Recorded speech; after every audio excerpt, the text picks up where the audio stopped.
Hello, everyone. Good luck. Actually, I don't know if there is anything to talk about right now if you said the whole story already. But yeah, that's okay. I will try anyways. So yeah, my name is Bart. I'm a co-founder of Base. Currently, I am also an early stage investor, and I am running blog founderspawn.com, where I share my observations and insights both from running Base as well as from companies I'm investing in. So maybe as in the beginning, I would like to ask the audience, who from the audience heard about Base? Please raise your hand. Okay, and who hears about Base for the first time? Okay, so yeah, so there are quite a few people who will get familiar with Base a little bit today. So yeah, you know, I would like to share the journey I went through. I will start very early, maybe too early, we'll see. And then I think it's pretty important because one thing led to the other, and then just starting from the beginning of Base might be just not there might be not enough context for you guys to understand what has happened. So yeah, so actually I always like math. I liked programming, and I decided to study computer science. I didn't know what my career would be, and I didn't really know what work I will do in the future. You know, my mom always would tell me that I need to find a proper job. I don't know what proper meant, but yeah, I was looking for one. So there were some other things as well, which I was aware of. So first of all, I valued independence.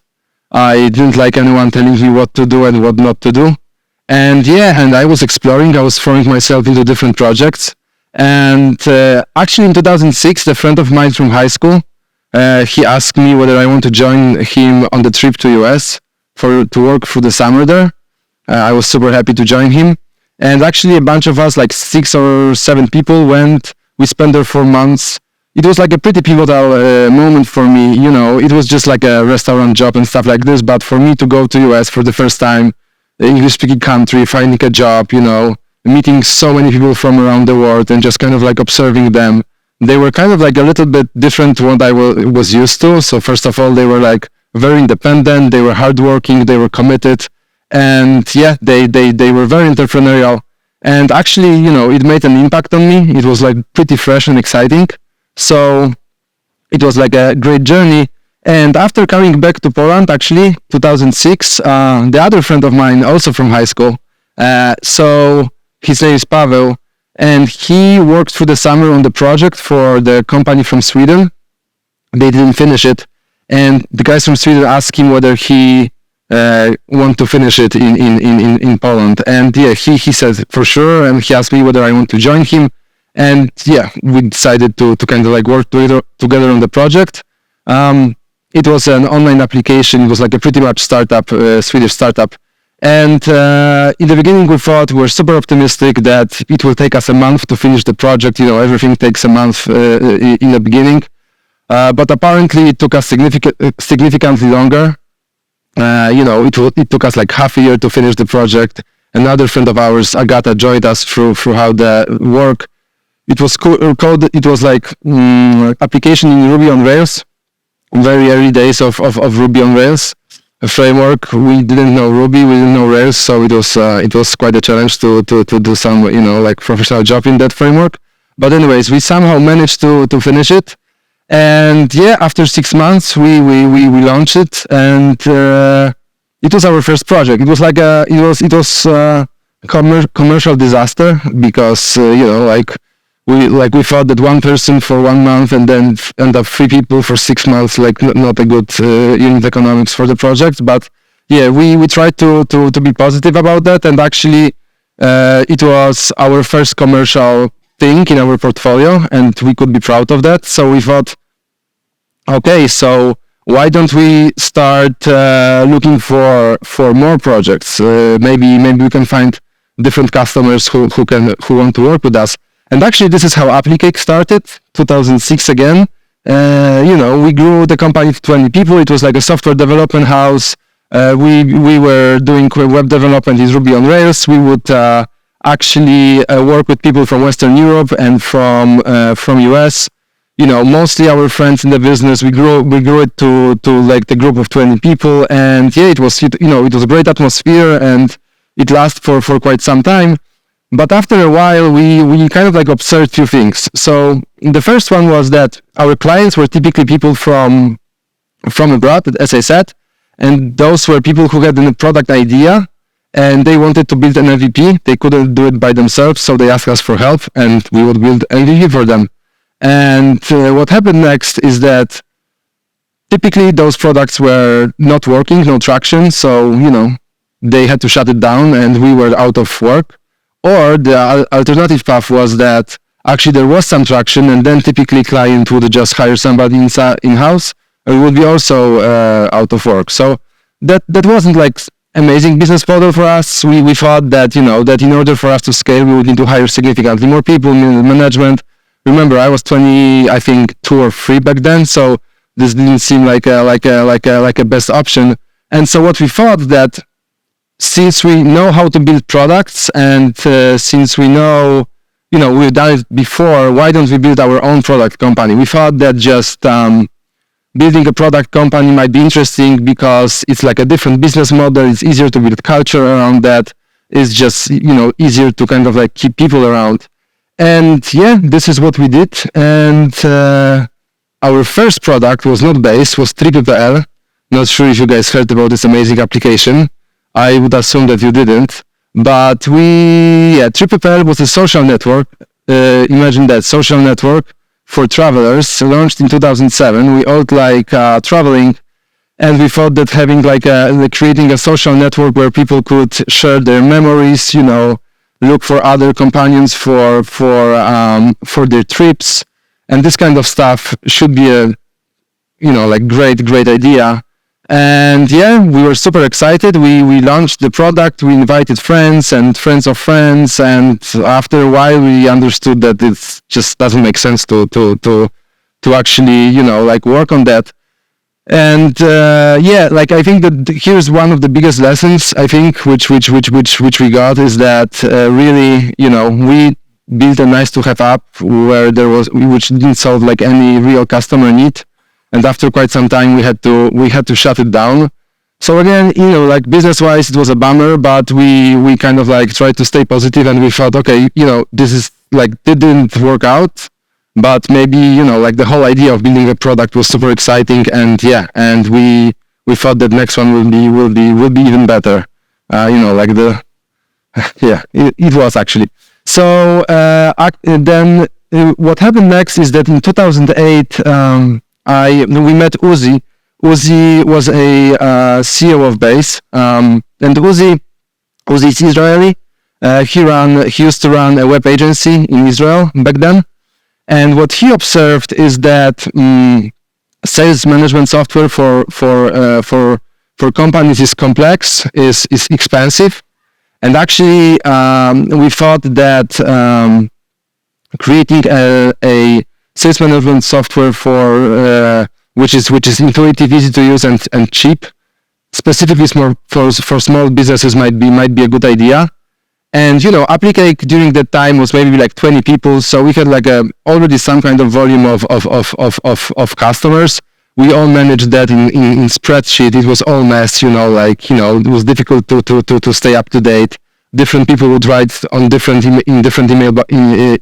different email addresses to our clients from our company. So we ourselves were looking for software like that, and we didn't find one. So we actually thought that maybe building one is something we should go after. And this is what we did. Again, we launched an MVP, and in the very beginning it wasn't going well. Really, it was kind of like a maybe uphill battle a little bit. We already had some network of customers from our different businesses, so obviously we introduced Base to them. But slowly, some traction starting showing up. I was coding, everyone could was doing whatever they could do to kind of progress with the product, and actually that initial traction allowed us in 2010. To raise our first round of financing. It was a firm from Chicago we managed to raise $1 million. So, imagine it was just such a huge pile of cash. And this was really our first time where we could invest in something like big time, right? And what we did back then was actually probably the best decision we've ever made at Base, is that we decided to build Base for mobile, for like a native app for iOS, Android, and for Windows Phone. It was a big endeavor. First of all, currently it is obvious that you have to be on mobile. 2010, different times, not that obvious at all. On top of that, no one from our team knew how to build mobile apps. We had to hire people. We had to build the infrastructure to sync data and all that, but we actually did that.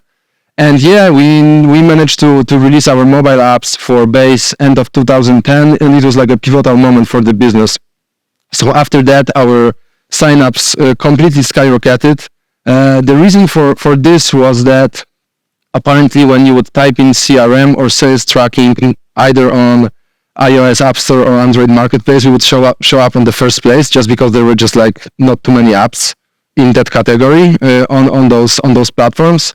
And people who didn't know our brand would just download our apps, sign up and started using it. So that was phenomenal. And the buzz started happening. More and more people started using our product, and we clearly could see that we are growing super quickly.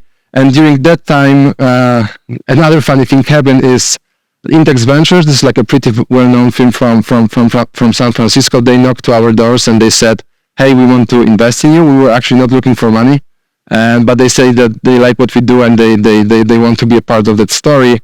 They did. Actually, this is another lesson. The best moment to raise money is when you don't need them, and this was the precise situation. So, this is 2011. I mean, I will not tell exactly what happened later. I can just give you like the high level points. So we managed to onboard more than 10,000 companies to Base. Our team grew to more than 250 people between Krakow and San Francisco.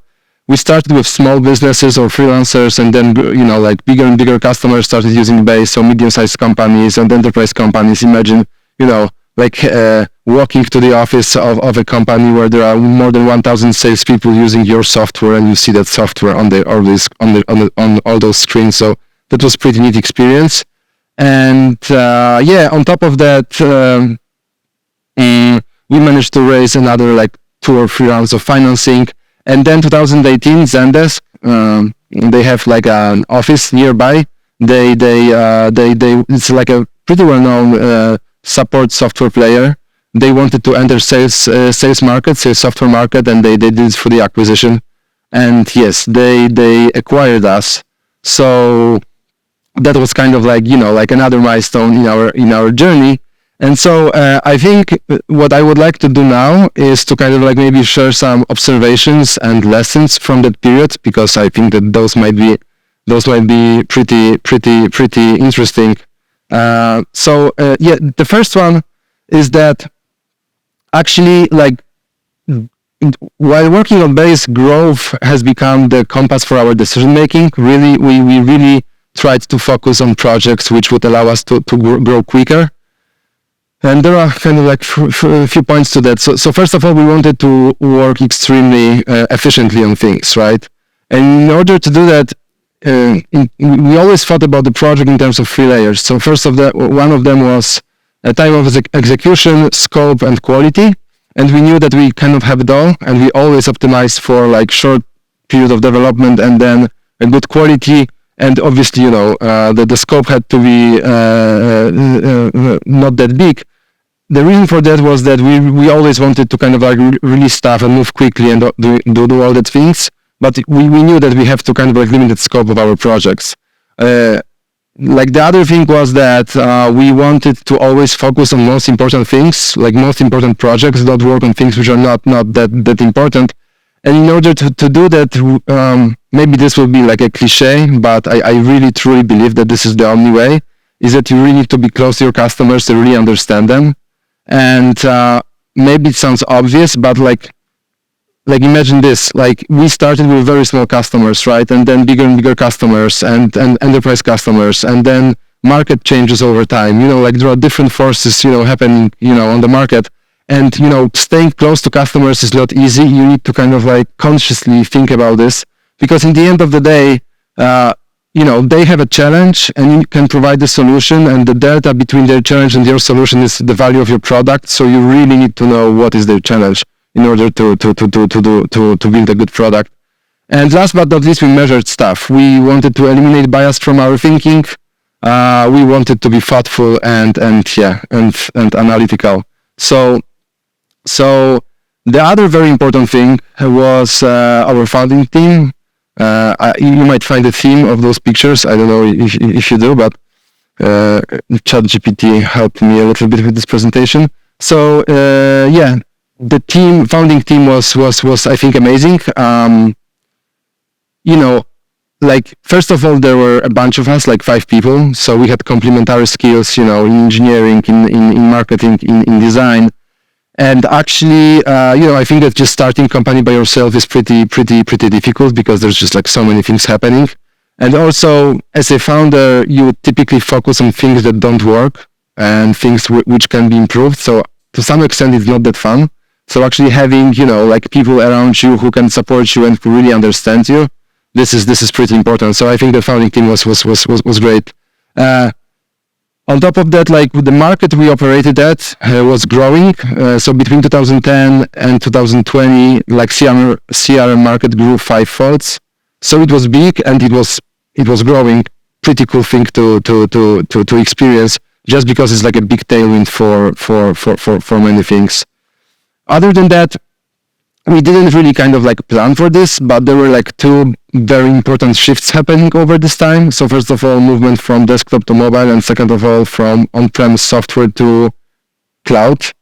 2010, 40 million iPhones were sold. 2015, 240. So imagine like how quickly the market grew, and being well positioned on this market was great. And the last thing I want to talk about is about our team. I think that we managed to build like a stellar team, amazing team. This is probably one of the best things we managed to do at Base.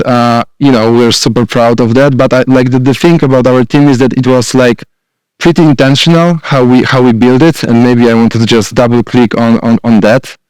So first of all, we wanted to work with people who have the right mindset. So people who see glass half full and not half empty.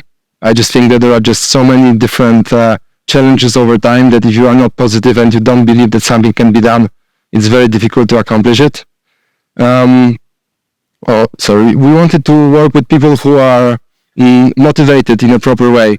And so just to give you an example, I was actually involved in the recruitment process of all people who joined our office in Krakow, and I would always ask a question like, why do you want to join us? Why do you want to join Base and not any other, amazing company? And, there were like different baskets of answers. One would be something like, I like your tech. It's like a good success story. Your office is cool. This would be one basket of answers. And then the other one would be, I like technology, but I also like solving real problems and impacting people. Or maybe, I'm not an expert in sales. However, I have a friend who is a salesperson, and I talked with him and just asked him like, how does he feel about, like his work environment? And he said, it's not great, and maybe I can help improving this. So we really wanted to work with people who have the proper motivation to join us. We always wanted to work with authentic people who are, like not political, who don't have any hidden agendas, who really kind of like communicate their kind of like problems and challenges, and that we can resolve them. We wanted to work with doers, with people who actually are unhappy if things are not finished, with people who kind of like feel the sense of urgency. I think it's like very important in companies like ours to actually finish things and really to have this mindset of building stuff. And yeah, last but not least, we really looked for specific skills, but obviously you always want to work with talented people. But I think that what was very specific to us, maybe not that specific, but this was something which we always thought about, is that, the nature of our work changed over time, and, skills which are okay today might not be good enough like 2 years from now.